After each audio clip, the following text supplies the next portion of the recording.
So for the Series A, your valuation, and feel free to kind of get as detailed as you want or kind of skip over. But he was asking, how you kind of arrived at that, given that it was so quick and kind of during COVID right now.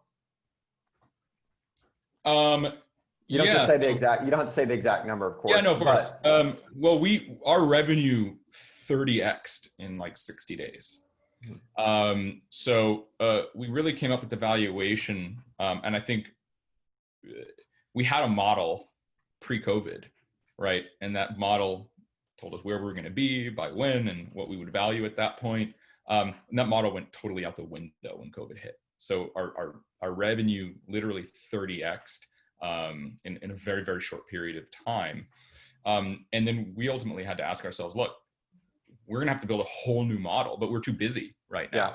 Right? We can't build a whole brand new model, and the data is too new. Anything we built then it's brand new. So there was no way to forecast it. So we really had to think through our own comfort levels when it came to dilution, right? We could wait, and we had plenty of capital. I mean, we still had millions of dollars in the bank from our seed. So, and we hadn't really spent a lot of it. I'm very frugal, and I'm a very cheap founder.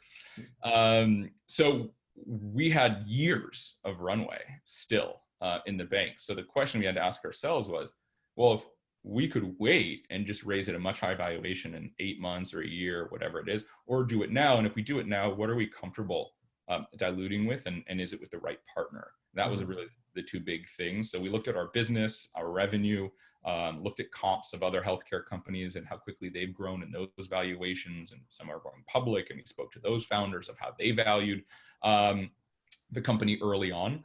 And then ultimately we found an area that we were comfortable with. The venture firms that we were talking to, it felt like we were in the sweet spot. We probably could have doubled that valuation if we were, but then you run the risk of needing to grow in. It's like, you could be a size 8 shoe. You can buy 11s. Yeah. That's great. You still need to grow, but it's gonna be very uncomfortable. So just a lot more room to grow. So we had to also build a valuation that we felt that when it came time to do our next round or justify that valuation, it was something that we felt we comfortable and confident that we'd exceed. So that's how we thought about it. Whenever raising and thinking about valuations, there's the what can I raise at, and then there's the what should I raise at, and it's not always the same thing.